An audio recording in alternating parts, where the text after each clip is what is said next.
Bienvenue dans Multivers le podcast. Cet épisode est la deuxième partie de l'interview de Jérôme Gazula. À l'occasion de la sortie de son troisième opus Lusankia, il abordera son roman La dernière vie des immortels. Je vous laisse en compagnie du pilote Bubuzz. Bon voyage les Cosmogeeks!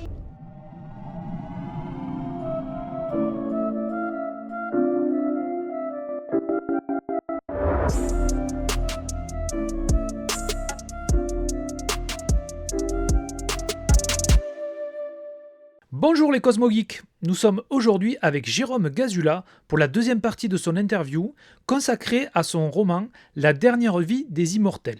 Bonjour Jérôme. Bonjour. Peux-tu te présenter Jérôme ? Alors, je m'appelle Jérôme Gazula, j'ai 54 ans, je suis né à Béziers en 69. J'ai passé toute ma jeunesse à Béziers, j'habite actuellement à Montady. Donc, j'ai une formation de technicien biochimiste, donc scientifique à la base, mais j'ai toujours été le plus littéraire des scientifiques. Alors, nous allons aborder la deuxième partie de cette interview avec la saga La dernière vie des immortels. Peux-tu nous décrire ta série ? Alors, La dernière vie des immortels, nous sommes au 23e siècle. C'est demain, 23e siècle, c'est dans 200 ans. Et bien entendu, les pires prévisions que nous avons à l'heure actuelle sur les changements climatiques, etc., on aurait aimé qu'elles arrivent. Parce qu'en fait, ce qui est arrivé est encore pire. Voilà. Donc on a perdu tous les glaciers, l'eau, les mers ont monté de 60 mètres, le climat a résolument changé. Et puis surtout, avec toute la pollution, les perturbateurs endocriniens, etc., l'humanité est devenue peu à peu stérile. Alors bien sûr, c'est arrivé progressivement, c'est-à-dire c'est pas arrivé un matin en tombant du lit. Il y a une période que j'ai appelée la période du grand déclin, où les naissances sont faites de moins en moins nombreuses, et jusqu'à arriver à une panique généralisée, parce que les chercheurs, les scientifiques, les médecins se sont rendus compte que il y aurait plus d'enfants. Donc il y a eu pas mal de recherches qui ont été faites, qui n'ont pas abouti. Alors peut-être que dans quelques années, j'écrirai le préquel de La dernière vie des immortels. Et finalement, il y a une génération d'êtres humains qui a compris qu'elle serait la dernière, qu'elle n'avait comme perspective que la vieillesse et la mort. Quand il n'est plus resté que 3 millions d'individus, donc de vieillards, à la surface de la planète, ils se sont regroupés dans 3 métropoles. Donc j'appelle très souvent l'univers de La dernière vie des immortels l'univers des 3 métropoles. Donc il y a Paris-Montparnasse, il y a Dallas et il y a North Sydney, donc en Australie. Et quand ils se sont regroupés, en fait, il y a un des derniers scientifiques qui était encore en activité qui a fini par trouver un procédé de clonage qui, dès le moment où on arrive à récupérer l'ADN d'une personne, l'ADN complet, on peut la ramener.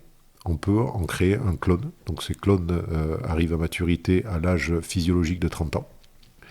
Et il s'est aperçu que les personnes qui revenaient avec ce procédé revenaient avec tous leurs souvenirs. Du coup, cette génération qui était partie pour vieillir et mourir se retrouve soudain avec non seulement la jeunesse éternelle, vu qu'elle peut revenir indéfiniment dans des clones de 30 ans, mais aussi avec l'immortalité, vu qu'on peut revenir tant qu'on veut. Et du coup, il faut recommencer à recréer l'humanité, et les humains étant toujours stériles, et les clones étant toujours stériles, il faut à ce moment-là ramener à la vie les morts du passé. Ce qui pose bien entendu beaucoup de problématiques. Et cette génération-là devient véritablement folle. Parce que quand on est passé si près de la mort, de l'anéantissement total, et qu'on se retrouve soudain avec cette capacité-là, non seulement pour soi d'être immortel et jeune à jamais, mais de pouvoir dire qui pourra revenir et surtout qui pourra rester, c'est un pouvoir extraordinairement déstabilisant mentalement parlant. Donc cette génération s'appelle elle-même la génération élue. et décide qui restera, qui viendra et qui restera. Bien entendu, les gens qui sont ramenés à la vie deviennent des esclaves, et pour qu'ils aient droit à l'immortalité, il faut qu'ils prouvent qu'ils sont utiles à la société. D'où, bien entendu, beaucoup de problématiques. Donc c'est une société qui est violente, qui est perverse, et qui est plutôt fasciste, avec beaucoup de suprématistes blancs, parce que la Renaissance a commencé à se faire essentiellement en Occident. Et bien sûr, qui dit fascisme dit résistance. Parce que certains disent, nous, c'est à nous de choisir qui viendra et qui restera. Et puis il y en a d'autres qui disent, non, mais immortalité pour tout le monde. Voilà un petit peu l'univers.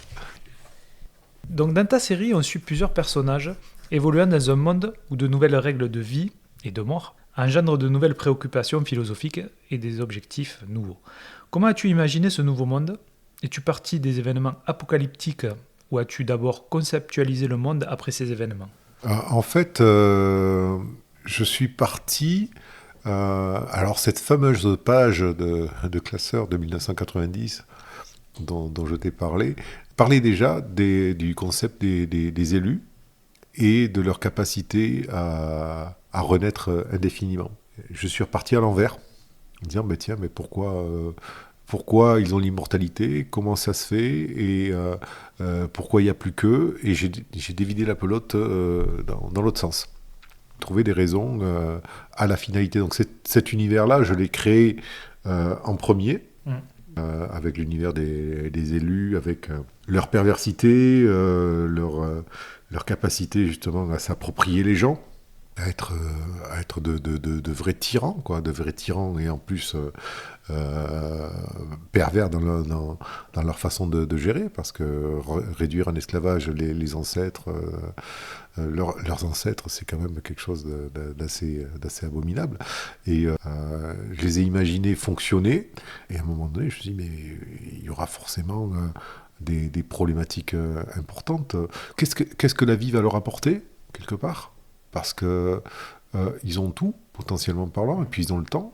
Parti dans l'idée que ces jeunes, et oui, ces nouveaux jeunes vont avoir en horreur la vieillesse, ne vont pas supporter la maladie, et ils vont se dire, non, mais puisque je peux revenir, dès que mon corps va dysfonctionner, je vais me suicider, quoi. Je vais revenir. Donc ça va créer là aussi des problématiques importantes avec les capacités de renaissance des trois métropoles. Voilà, parce qu'il faut reconstruire la société, il faut ramener du monde. Donc si on fait des coupes-fils, tout ça, c'est pas forcément évident. Et puis quelque part, quand on peut tout avoir, quand on a tout, est-ce qu'on n'abuse pas ? Donc il y en a certains, bien entendu, qui sont dans les plaisirs faciles, etc. Puis il y en a qui se livrent des guerres politiques. Il y a des enjeux politiques. Il y a beaucoup aussi de politique dans la dernière vie des immortels, parce qu'il y a des enjeux importants, notamment est-ce qu'on doit continuer à faire revenir des gens ? Parce qu'il y a des immortels qui disent non, mais faut arrêter là. Parce qu'on a plus de capacité d'accueil. Hein. On n'était plus que 3 millions, donc les réserves, il n'y a pas beaucoup de réserves, il n'y a pas beaucoup de choses à partager, donc il faut empêcher les gens de venir. Et puis il y en a d'autres qui disent non, mais il faut ramener tout le monde. Donc il y a aussi des guerres politiques. Et puis par-delà tout ça, il y a aussi des enjeux que donne cette nouvelle technologie.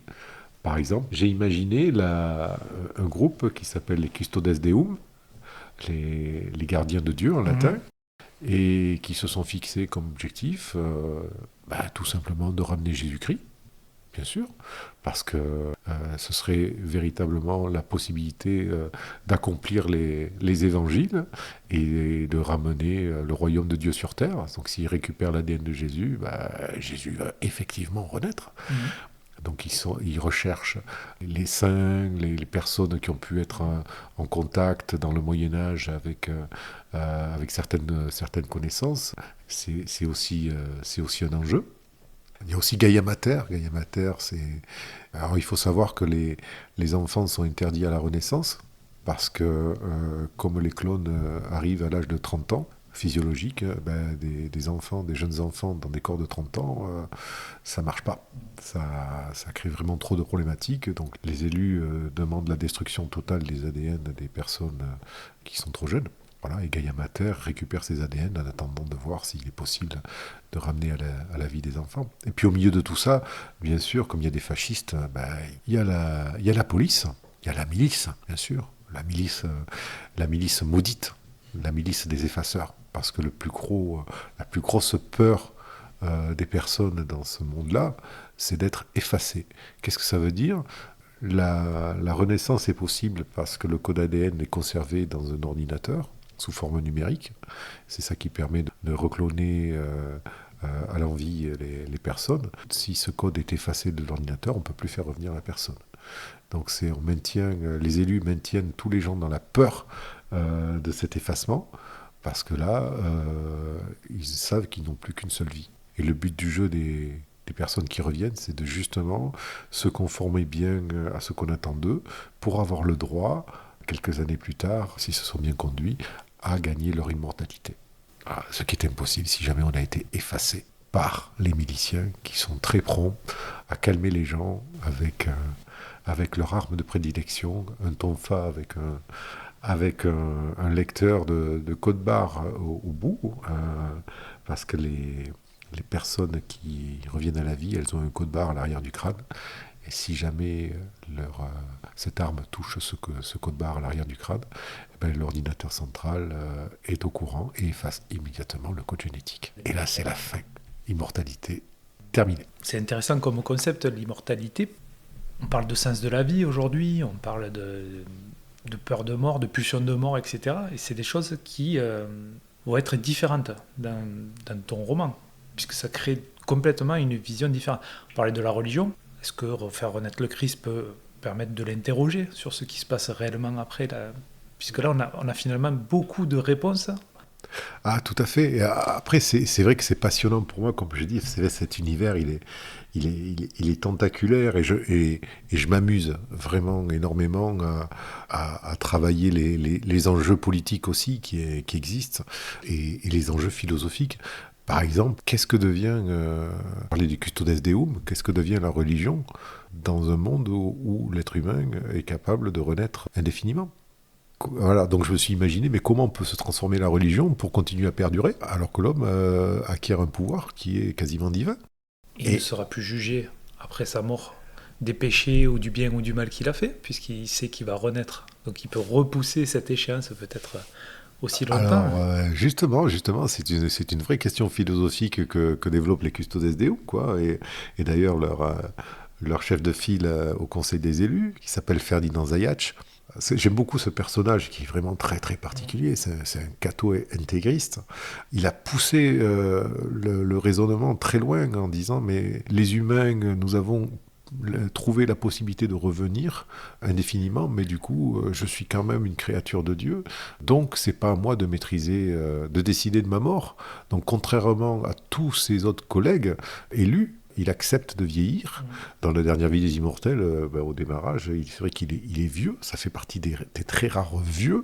Il est vieux, il est malade, il survit grâce à un exosquelette médical. Donc c'est une vision d'horreur pour tout le monde. Mais il dit, non mais moi, Dieu me rappellera quand il aura envie de me rappeler. Et je ne ferai appel à cette technologie que quand Dieu le décidera. Donc c'est comme ça, quelque part, qu'il va mettre en accord sa foi avec la technologie. Et c'est pareil, on va dire, pour sa mentalité et pour les néo-catholiques. Ils vont dire, mais en fait, quelque part, alors je vais un petit peu spoiler le discours politique, religieux des néo-catholiques dans la dernière vie des immortels. Ils vont dire, non mais en fait, c'est une chance que nous donne Dieu. C'est une chance, parce qu'on était tellement des pécheurs, on a tellement péché, qu'une vie pour nous racheter, c'est pas possible.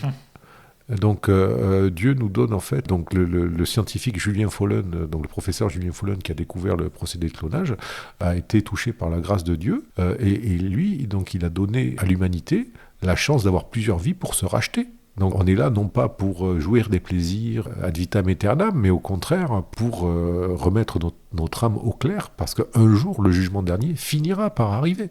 Là, je vais faire une aparté au niveau de la physique. Voilà, moi, comme je te dis tout à l'heure, j'ai une formation scientifique. De toute façon, un jour, la Terre va finir.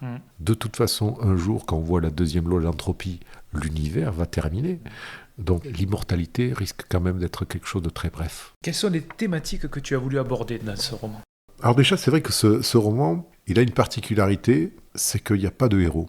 Il y a pas ou alors il y en a trop. Parce que la vie, c'est pas l'histoire d'une personne. Alors c'est sûr que nous, notre vie, elle nous intéresse et nous vivons notre vie et nous sommes le héros de notre existence. Mais globalement parlant, le monde est fait de millions d'individualités. Donc un monde se crée à partir de plusieurs millions de personnes et de destins croisés. J'ai demandé des fois à certains de mes lecteurs, mais alors, tiens, dis-moi, c'est qui le héros de la dernière vie des Immortels ? Et ça m'a bien fait marrer, quand même pas mal de personnages principaux, bien sûr, mais on me donne rarement le même. Ça dépend des affects, alors. Ça dépend des affects, ça dépend des ressentis de chacun. C'est vrai que voilà, il y en a certains qui vont me dire c'est Ferdinand Zayach, voilà, parce qu'ils ont une certaine sensibilité. Il y en a d'autres qui vont dire le héros c'est Jason Adams qui est le vilain. C'est voilà. Plus compliqué là, si on dit ça. Un petit compliqué. Après Clarence, il y a Nolwenn, tout ça. Chacun me donne vraiment son fil. Alors c'est assez amusant. J'aime beaucoup cet exercice-là, parce qu'après, il y a l'argumentation qui suit. Donc, et moi, j'aurais du mal à dire quel est le héros de ce roman. Pour moi, il y en a pas. Je les adore, tous ces personnages. C'est pour ça que c'est aussi fort. Ils ont leur personnalité. Je travaille beaucoup ça. Je les connais tous vraiment bien. C'est ce que je disais tout à l'heure. Les livres sont la partie émergée de l'iceberg. Tellement, le monde est tellement profond dans ma tête, quelque part, que j'ai creusé les réactions des uns et des autres. Elles viennent de loin, quoi. Alors peut-être que le lecteur ne suivra pas le process qu'il y a dans ma tête, mais bien, heureusement, d'ailleurs. Quel fouillis, mes aïeux. Au bout d'un moment, les personnages prennent leur autonomie, parce qu'ils ont leur histoire, leur affect, et en fait, leurs actions ne servent pas l'histoire. Moi, l'histoire, quelque part, je la décide pas. J'ai vraiment l'impression, j'ai plusieurs personnes qui vivent leur vie, et leurs actions vont avoir un impact sur la trame globale. Ils ont des objectifs. Voilà. Et toi, comme tu dis, tu tires le fil de la pelote de laine, et en fait, ça te paraît logique qu'ils agissent de telle façon dans ton histoire. Tout à fait. Dans le principe de la physique, toute action entraînant une réaction, automatiquement, ce qu'ils font va entraîner un impact ou une réaction de la part des autres. Tu t'es inspiré de personnes réelles pour tes personnages ? Ouais. C'est pour ça qu'il y en a beaucoup que j'aime énormément. En fait, il y a des personnages fictifs à 100%, et puis il y a des personnes qui existent. Mais ça, je l'ai fait depuis aussi le moment où j'écrivais des nouvelles. Dans mes nouvelles, j'aimais bien mettre comme personnage les noms de certains de mes ancêtres. Et ça, personne ne le sait. Donc, un auteur, il écrit une histoire, et bon, le gars s'appelle Jean Dupont. Personne ne va savoir que Jean Dupont, c'est le grand-père de l'auteur, quoi. Et j'ai toujours aimé parsemer mes écrits au début de mes ancêtres. Puis dans la dernière vie des Immortels, il y a des personnages qui existent vraiment dans la vraie vie. C'est-à-dire que, par exemple, on a un membre de Columbia. Columbia, c'est le réseau de résistance, donc qui s'appelle Ivo Farway. Ça, c'est un copain. En fait, donc c'est un ancien membre du FBI, soi-disant, etc. Mais ce copain, il existe vraiment. Mais il était lieutenant dans l'infanterie de marine. Ah oui. Je sais que l'arme de prédilection d'Ivo Farway, c'est l'arme de prédilection de mon copain, quoi. Ludwig Hobjohn, l'informaticien, il existe vraiment. C'est un de mes potes qui a vraiment fait partie du réseau Anonymous. Donc il existait vraiment. Marc Delbar, qui fait partie de Gaia Mater, c'est aussi un copain à moi. Je me suis inspiré effectivement de personnes réelles, quoi. Voilà. Anne F. Barnard aussi, qui est une résistante au sein du Conseil des élus, elle existe. Ça m'amuse énormément. Prochainement, dans la dernière vie des Immortels 3, il y a... Alors j'ai un copain qui a monté d'ailleurs une maison d'édition, je le salue ici, qui s'appelle donc Alexandre Sanchez, donc c'est Myria Édition. Je le précise parce que c'est une jeune maison d'édition biterroise qui a comme particularité d'être multi-support et très très en avance sur ses moyens d'édition. Je les salue là parce qu'ils font un boulot de fou. Et ils sont vraiment adorables. Et du coup, je viens de le transformer en personne de la pègre. Donc, Alexandre Sanchez, si tu m'entends, voilà. Alejandro El Sancho. Tu le sais, il est là. Ah, qu'est-ce qu'il est retors, ce gars-là. Mais bon, ça, heureusement, ça n'a rien à voir avec toi. La science-fiction te permet d'imaginer et d'extrapoler notre avenir à travers plusieurs événements très pessimistes qui prennent leur source dans notre actualité. Est-ce pour avertir les lecteurs des conséquences qui semblent malheureusement inévitables ? Oui, mais le propre de l'humanité, c'est de ne pas anticiper et de ne pas croire. Je crois que les auteurs de science-fiction, c'est un genre maudit, la science-fiction. D'ailleurs, la plupart des gens disent « Ah, moi, j'aime pas la science-fiction parce que c'est pas vrai. » Ouais. D'accord, mais la science-fiction, en fait, déjà, elle nous parle de nous. Il faut comprendre que la science-fiction, elle est le produit d'une époque. Si on prend la science-fiction, par exemple, des années 50 ou 60, aujourd'hui, elle est illisible. Illisible, on la comprend, je veux dire. C'est pas un problème de compréhension des mots, mais on n'a plus les codes qui vont avec. C'était parce qu'à l'époque, c'était la guerre froide, et on n'a plus ces peurs-là. Et la science-fiction agit comme un miroir du temps et parle beaucoup des problématiques du temps. D'ailleurs, dans la dernière vie des immortels, effectivement, d'aucuns m'ont dit « Mais tu parles quand même du problème des migrants ». Pourquoi pas ? Voilà, c'est ton interprétation, mais oui, effectivement, parce que quand on dit non mais attendez, les ressources, on n'en a plus, donc il faut arrêter absolument de faire venir du monde, on ne peut pas les accueillir, voilà, et puis d'autres qui disent si, il faut accueillir tout le monde, on s'en fout, on partagera. Donc c'est quand même des problématiques actuelles. Moi, je tranche pas, je suis le produit du temps. Je dis voilà, c'est un pas de côté par rapport à une situation actuelle. Les personnages de fiction vont gérer d'une manière ou d'une autre. Ça va évoquer quelque chose pour le lecteur ou pas, en bien ou en pas bien, mais ça permet aussi peut-être de réfléchir. Si on écrit les choses sans le filtre symbolique, on rentre dans le discours politique et on va s'affronter. Ouais, moi je suis pour, moi je suis contre, etc. Surtout dans l'époque actuelle, on y est en plein dedans. Mais quand on fait ce pas de côté symbolique, quand on parle de ce qui se passe dans la dernière vie des immortels, on peut dire non mais moi je suis plutôt d'accord avec les élus, il faut faire attention, etc. Et moi je suis plutôt du côté de Columbia, au contraire, voilà, on a cette possibilité-là, il faut que tout le monde en profite. Et là on va peut-être pouvoir s'entendre sur quelque chose de décalé. En fait les auteurs de science-fiction ont cette capacité. Je compare souvent l'auteur de science-fiction à une personne qui est capable de se lever sur la pointe des pieds pour regarder juste un petit peu plus en avant que les autres, juste un petit peu plus loin. Mais malheureusement, donc, elle décrit dans ses récits ce qu'elle voit arriver, mais elle va souffrir du syndrome de Cassandre. Le syndrome de Cassandre, tu sais que Cassandre, c'était la sœur de Paris, le Troyen. Elle avait reçu d'Apollon le don de prophétie absolue. C'est-à-dire, voilà, elle était une prophétesse extraordinaire, c'est-à-dire que ce qu'elle prédisait arrivait.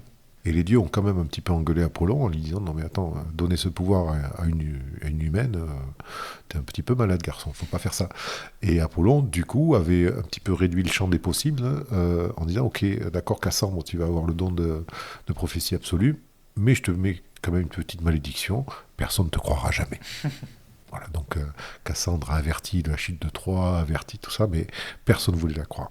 Et je pense que l'auteur de science-fiction est aussi quelqu'un qui souffre de ce syndrome-là.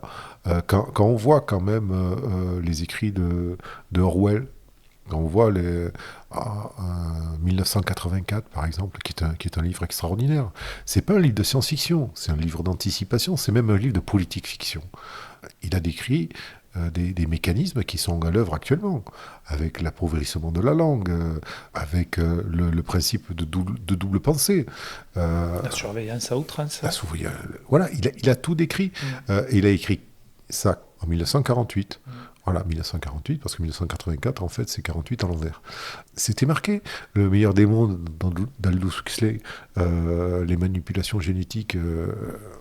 Voilà, c'est les possibilités de réduire les gens, de les rendre contents ou pas contents, génétiquement parlant, on y est en plein dedans. Donc l'auteur de science-fiction est un lanceur d'alerte. Sauf que personne ne le voit jamais. Parce que justement, on dit « Ah, mais c'est pas vrai ». Oui, mais camarades, ce qui va arriver dans 10 ans, voilà. Souvent, on dit que la science-fiction, c'est pas encore vrai. C'est pas encore vrai, tout à fait. Mais ça pourrait arriver. Alors, dire que je veux avertir les uns et les autres, ce serait très orgueilleux de ma part. Je n'ai pas cette prétention. Mais comme je te disais tout à l'heure, j'aime bien tendre miroir à la société. Dire voilà, là où nous en sommes, nous avons peut-être des problématiques à gérer. Et puis au demeurant, nous sommes dans l'anticipation. Voilà ce qui pourrait arriver. Et d'ailleurs, ça m'est arrivé dans les signatures de marquer, voilà, on est encore à temps d'éviter ce monde. Alors, je ne sais pas comment l'ont pris là où les personnes à qui j'ai marqué ça. Peut-être qu'ils se sont dit, mais bon, ça veut dire quoi ce truc-là ? De toute façon, c'est pas vrai. Ouais, mais ça fait partie du champ des possibles. Alors, si on veut éviter des choses comme ça, préservons notre planète, faisons attention à tout ce que l'on modifie, etc. Parce que ça peut nous revenir en boomerang. Et d'ailleurs, c'est en train de nous revenir en boomerang. Je rappelle que le changement climatique, je me souviens, j'étais gamin quand Arun Taziev, le vulcanologue, parlait des changements climatiques à l'horizon 2020. Tout le monde lui riait au nez. Puis il y avait j'allais dire un gros mot, des couillons de politique qui disaient « Oh, qui aurait pu prévoir le changement climatique ?» Tu veux bien prendre une tarte dans ta gueule et au lit sans souper, garçon. Voilà, parce que ça fait quand même 40 ans qu'on en parle, minimum. Donc on le savait. Voilà. Mais on ne croit jamais les Cassandres, bien sûr. Quand on lit ton roman, on a l'impression quand même que c'est l'avenir qui nous pend au nez, peut-être plus rapidement que ce qu'on pense. Et ça peut permettre d'anticiper un minimum et de se dire oui, effectivement. Disons, tu sais déjà, regarde aujourd'hui le nombre de personnes qui sont malheureusement obligées d'avoir recours à des inséminations artificielles pour avoir des enfants. Je crois que nous sommes une génération où rares sont les personnes qui n'ont pas quelqu'un dans leur entourage, voire qui n'ont pas été elles-mêmes concernées par ce problème. La fertilité des êtres humains, du moins en Occident, est en train de se réduire de façon constante. On a de plus en plus de mal à faire des enfants.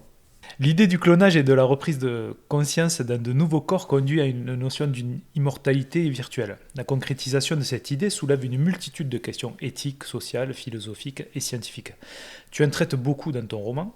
As-tu une appétence pour ce genre de réflexion ? Et penses-tu qu'un tel concept aurait un impact plutôt positif ou négatif s'il existait ? Je dirais, c'est vrai, tout ce qui sous-tend, parce que je commence à me pencher un petit peu sur mes écrits et essayer de déterminer mes moteurs internes, c'est vrai que la notion de notre finitude et la notion du coup de la transmission, la tradition et la perpétuation de ce que nous sommes et du souvenir, c'est très important pour moi. Voilà, parce que le fait de disparaître un jour, c'est une idée qui s'impose à moi, comme à tout le monde. Voilà, mais j'ai pas forcément très très envie. Et je me dis, mais nous sommes bornés, un début, une fin. Donc la fin arrive. Est-ce qu'on a une capacité de perdurer ? Est-ce que c'est souhaitable ? Est-ce que c'est faisable ? Beaucoup de mes écrits ont ça en filigrane quelque part. Donc la notion d'immortalité, si ce n'est dans les corps, du moins dans l'esprit aussi, c'est quelque chose qui est important pour moi. Le clonage, du coup, avec ma formation scientifique, ça devient une évidence. Mais ça pose des questions non seulement éthiques, mais je me suis beaucoup posé de questions en me disant, mais tiens, les jumeaux, par exemple, les vrais jumeaux. Alors si la mémoire, elle est physique, parce que je prends pour base, ça je l'exprime pas forcément de façon très explicite dans le bouquin, mais je me dis, la mémoire, elle pourrait être génétique, dans le sens où elle pourrait se cacher au niveau génétique, dans les codons, dans le génome non codant. C'est-à-dire parce qu'il y a quand même une grosse partie de l'ADN qui, a priori, ne fait rien. Je me dis, bon, si un jour on me demande d'expliquer comment ça se fait qu'on revienne avec tous ces souvenirs, Bon, c'est une théorie qui est fumeuse, faut être clair, qui n'explique pas tout, et qui a vraiment, vraiment ses limites. Mais après, on repart sur la notion d'immortalité de l'âme. Est-ce qu'on a un esprit, donc un esprit qui est issu du corps, donc si on travaille le clonage en génétique, il n'y a aucun souci, on revient, l'esprit est là, mais l'âme, est-ce que l'esprit vient de l'âme? Est-ce que l'âme est immatérielle? Est-ce qu'on est rappelé du paradis ou de l'enfer pour se réincarner? Ça pose aussi d'autres problématiques. Et du coup, je parlais des jumeaux. J'ai dit, mais comment, à ce moment-là, une âme va savoir dans quel corps venir? S'il n'y a qu'un seul clone, c'est laquelle des deux âmes qui va revenir? Donc ça pose des trucs assez rigolos. Enfin, voilà, bon, je pense des fois à des choses... peut-être que les auditeurs vont se dire, mais où est-ce qu'il part, ce garçon? Mais voilà, il faut qu'il arrête. C'est un regard scientifique aussi, peut-être. Ouais, il y a... Qui veut que tu cherches une logique la plus crédible possible. J'aime bien. De toute façon, j'ai horreur de me faire coincer. J'ai toujours eu horreur de ne pas avoir les réponses. Donc, j'essaye de faire les choses au maximum. C'est comme, tu sais, ça m'a demandé beaucoup de travail, de documentation, cette saga, parce que, par exemple, quand on ramène à la vie les morts du passé, il y a des personnes qui viennent de périodes extrêmement différentes du XXe siècle, parce qu'on peut gérer les personnages qui viennent du XXe siècle, on les connaît bien, c'est nos contemporains, donc ça va. Notamment, il y a la chaîne de télévision Eternity Today qui fait des wargames, fait revenir des personnes qui sont, notamment un légionnaire romain qui fait partie du pool des héros de la dernière vie des immortels, pour se battre et faire des vrais jeux de guerre télévisés où les gars meurent vraiment. C'est ça qui est affreux quand je disais que les élus sont vraiment pervers. On revient au jeu des arènes. On revient au jeu des arènes, tout à fait. Mais du coup, j'ai fait revenir dans mon bouquin un légionnaire romain, donc je me suis documenté sur la période romaine, je me suis documenté sur les tactiques militaires romaines, et notamment, je décris une bataille où Solers, qui est le légionnaire romain promu au rang de centurion, parce que il est le seul à avoir cette capacité militaire, fait manœuvrer ses troupes, mais il les fait manœuvrer en latin. Je traduis bien sûr, mais je suis allé chercher les ordres en latin, donc la bataille se déroule vraiment, on peut considérer, toute proportion gardée, que peut-être comme ça que ça se passait sur les champs de bataille il y a 2000 ans en arrière. Pour les légionnaires romains. En tout cas, je suis sûr et certain, parce que je me suis documenté, que les ordres de mise en bataille, les ordres qu'ils donnent, sont les bons. Voilà. Donc ça, là aussi, je veux vraiment que les personnages soient le plus réalistes possible. Puis, comme j'aime beaucoup l'histoire, ça me demande, on va dire, pas beaucoup d'efforts pour aller chercher, parce que j'apprends énormément. C'est ça aussi qui est passionnant. Il y a un clin d'œil pour le territoire biterrois et montadinois. Est-ce important pour toi d'évoquer tes racines dans ton roman ? Disons que quand on travaille sur une histoire d'anticipation, c'est vrai que c'est tentant, parce que là aussi j'ai travaillé le monde tel qu'il serait, parce que parler de documentation, je suis allé voir sur certains sites, sur certains simulateurs, ce que ça donnerait avec 60 mètres de plus. Et bien sûr, je suis allé voir ma maison, moi, où elle serait. Et tu l'as pas vue, peut-être ? Et je l'ai pas vue, en fait. Non, elle sera avec les poissons, ça c'est clair. Et tu parles de 60 mètres, hein ? 60 mètres, ouais. En fait, je me suis aperçu que, donc pour mon village, l'eau arrive au pied de la tour de Montady. C'est-à-dire, la tour de Montady, c'est un petit îlot, et la plaine de l'Orbe est complètement noyée. Et en face, à la même hauteur, il y a la cathédrale de Béziers. Ah oui. Voilà. Et alors, je me suis dit, mais ça, c'est génial, parce que, bon, je vais pas spoiler, mais il y a des résistants qui doivent chercher à un moment donné un point de repli, qui vont amarrer leur bateau à la tour de Montady, et qui vont traverser la gigantesque baie pour aller voir la cathédrale de Béziers, voir si c'est un lieu de repli possible. Donc ça m'a bien fait rire.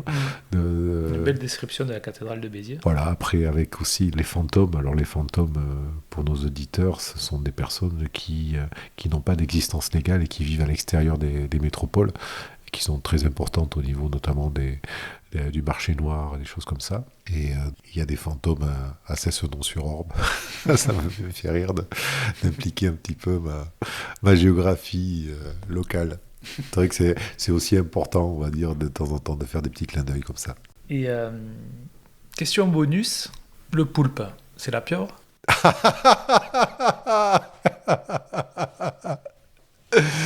Aïe, aïe, aïe, aïe, aïe, aïe, aïe. Pierre-Emmanuel Azam, voilà, donc rédacteur de La Pieuvre à Béziers, ben évidemment, évidemment le Poulpe, donc journal extrêmement militant dont la simple possession vaut la peine d'effacement pour l'éternité, évidemment, donc PE si tu m'entends, évidemment. D'ailleurs, je vous signale que vous avez aussi un certain Maza, qui est le directeur des programmes d'Éternité Today. Voilà. D'accord, oui. Voilà, Maza, voilà. Pierre-Emmanuel, si tu m'entends, tu sais. J'avais vu le premier, mais pas le deuxième. Ouais. il y a plusieurs couches. Il y a toujours des clins d'œil. Certaines scènes, on en a parlé, donc semblent envoyer un message d'amour au cinéma. Quels sont pour toi tes films qui t'ont inspiré ? Les films, en fait, pour la dernière Visite Immortelle, pas trop, mais c'est vrai que, on en parlait tout à l'heure en off, qu'il y a des films au nom de tous les miens sur la Shoah qui m'ont inspiré certaines scènes. C'est vrai qu'il y a aussi, vous vous rendez compte, je suis vraiment désolé parce que ça prend un temps fou, mais cet univers, il est tentaculaire. Il y a aussi dans cet univers-là, on va dire une faction qui s'appelle Vengeance Immortelle, qui est l'héritière des chasseurs de nazis. Parce qu'il y a, je spoil un petit peu, une loi qui s'appelle la loi d'amnistie post-mortem qui dit que c'est interdit de poursuivre quelqu'un pour des crimes ou des fautes qu'il a commises dans sa vie précédente. Il y a des chasseurs de nazis qui reviennent et qui se disent que finalement les nazis, eux, ils ont droit à l'immortalité, mais qu'il y a beaucoup de leurs victimes qui, malheureusement, ayant été détruites physiquement parlant, incinérées, n'auront jamais droit à l'immortalité. Et cette faction-là, Vengeance Immortelle, poursuit les criminels, justement, en essayant de les éliminer, mais les éliminer de l'immortalité.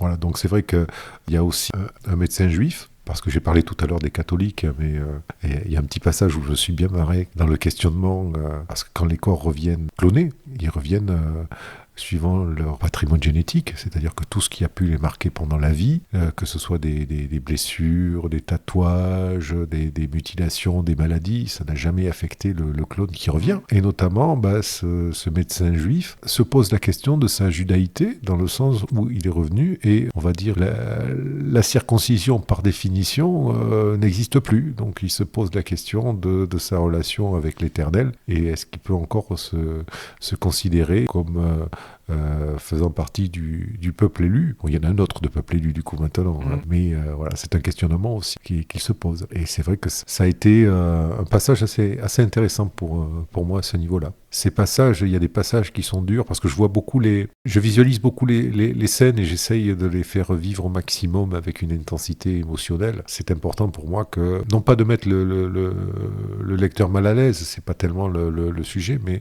c'est aussi de lui apporter une émotion forte. Voilà, c'est pas qu'une histoire qui se déroule, c'est aussi une réflexion. Ce médecin juif, il a aussi une histoire. Il s'est échappé d'un camp de concentration. Je spoil un peu, pardon.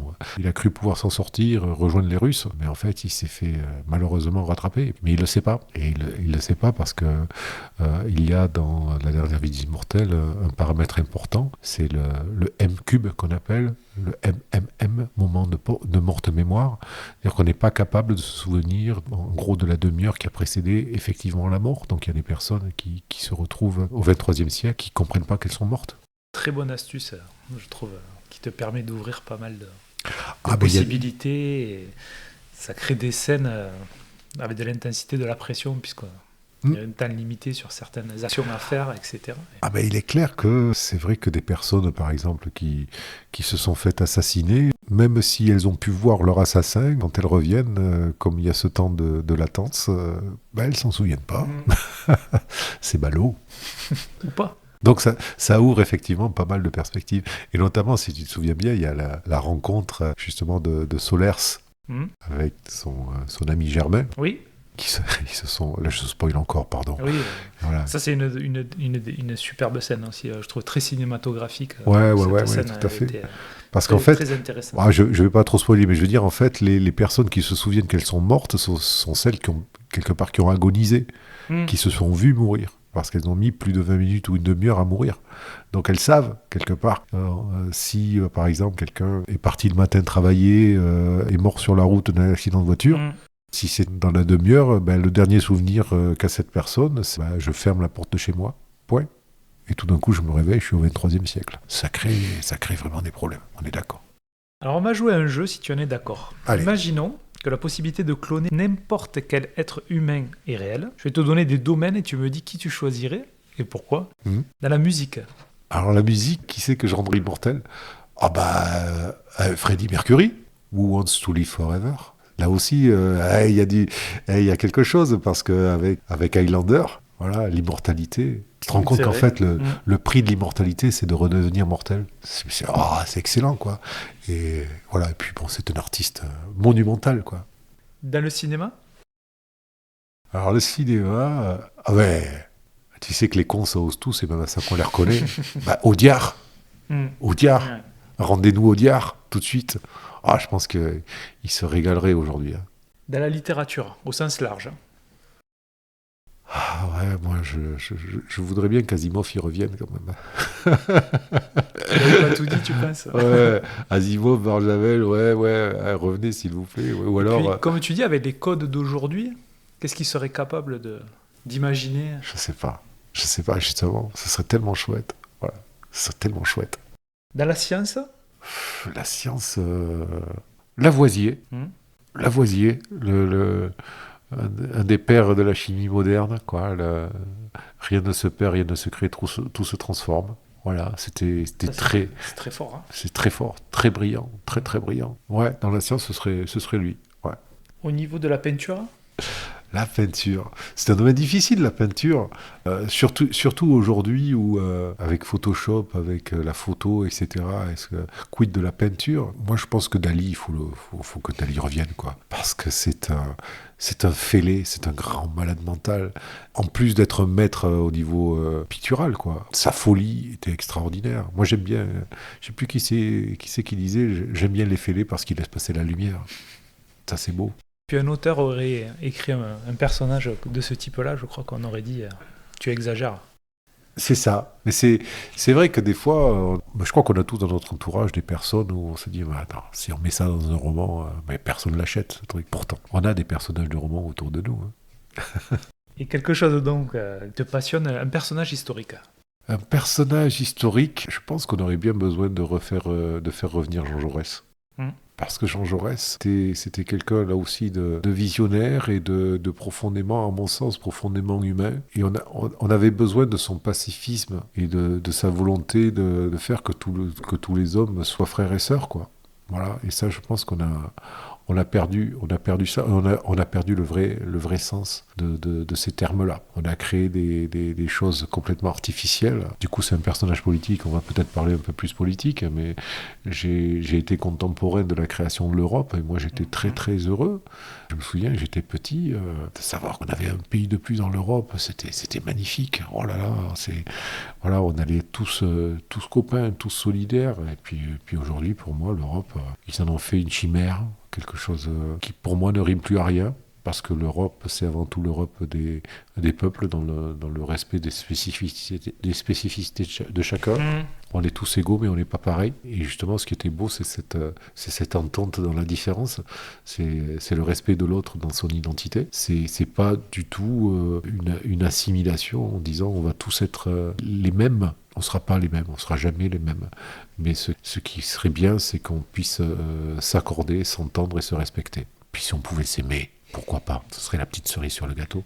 Est-ce que tu as une anecdote à nous partager à propos du roman? Ouais, une anecdote sur la dernière vie d'immortel, en fait, c'est quand j'ai commencé à écrire. Mon premier roman, tu le sais, c'était Undercipher. J'avais vraiment construit beaucoup d'affect avec ces personnages-là, de ce premier roman. Quand j'ai évoqué la possibilité, dans 200 ans, de faire revenir à la vie tous les êtres humains, je me suis dit, mais si ça se trouve, mes héros, ok, ils sont morts, mais on les a peut-être retrouvés. Un petit spoil. Mais on retrouve mes héros d'Undercipher, on les retrouve 200 ans plus tard. C'est ma petite anecdote et ma volonté de ne pas voir mourir mes héros, de ne pas les voir vieillir. Il y aura peut-être des choses après qui vont suivre sur comment ils sont morts après, on va voir. Mais du coup, vous reconnaîtrez les principaux héros d'Undercipher qui sont revenus 200 ans plus tard. C'est quand même fou d'avoir une continuité dans des romans qui n'ont rien à voir entre eux. Et d'avoir les mêmes personnages qui reviennent dans 2 romans de science-fiction. Ouais, je me suis bien amusé là-dessus. Quel est l'avenir de la dernière vie des immortels, la saga ? Ah, c'est grisant et c'est titanesque pour moi parce que, en fait, la dernière vie des immortels, on va dire qu'il y avait, à la fin du livre, il y avait 3 tendances, des histoires qui avaient le potentiel de continuer. Et quand j'ai commencé à écrire le deuxième, non, c'était pas Columbia. En fait, je me suis dit, tu vas écrire la dernière vie des immortels. Mais chacune de ces 3 idées forces prenait une telle dimension, une telle ampleur, que je me suis dit, c'est pas possible de faire un livre. Et j'ai beaucoup réfléchi, donc j'avais déjà commencé pas mal à écrire, et je me suis dit, non, il faut que, en fait, tu divises ces 3 idées forces. Donc Columbia part sur un axe que j'ai pu développer à plein, mais du coup, ça veut dire que la dernière vie des immortels, pour être, entre guillemets, complète par rapport au premier, va compter déjà 4 livres. C'est le tarif de base. Je pense que ça risque d'aller un petit peu plus loin.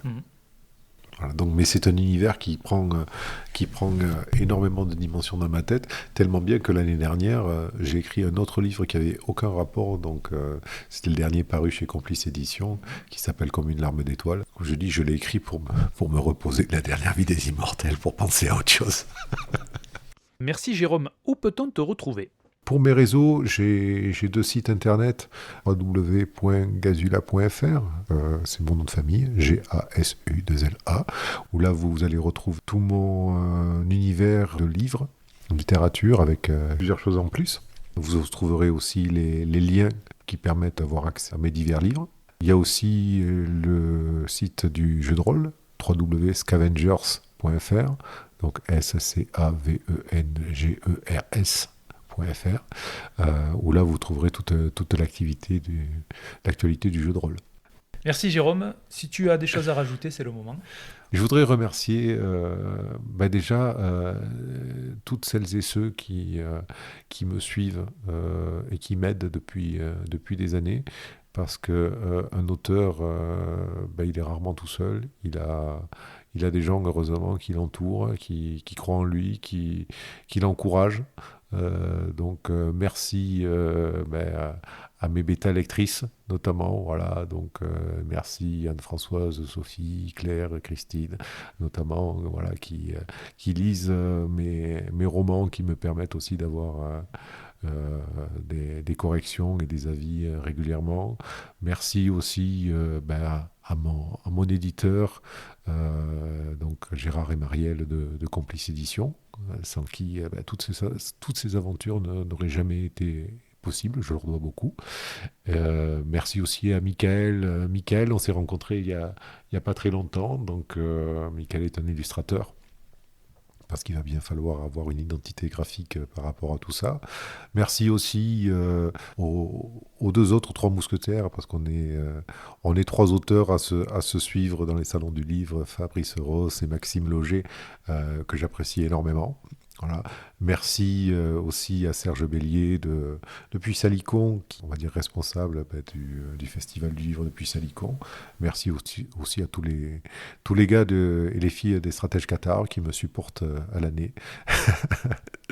Merci aussi aux organisateurs de RPGers, que j'apprécie énormément par rapport à leur implication. Voilà, donc je pense que j'ai un petit peu fait le tour de tous les gens qui ont fait que toute cette aventure soit possible. Puis, Parfait, merci Jérôme. Donc merci beaucoup pour cette interview, et je sais que je te laisse énormément de travail. Oui, c'est fort intéressant, il a fallu qu'on calme un peu nos ardeurs sur les discussions. Merci à toi, à bientôt. Merci d'avoir effectué ce voyage avec nous. Nous espérons que la destination vous a plu. Si vous avez apprécié cette expérience, merci de commenter, noter ou liker cet épisode sur votre application de podcast. Vous pouvez nous suivre sur les principaux réseaux sociaux, Instagram, YouTube, Facebook et autres, sur Multivers le podcast, tout attaché.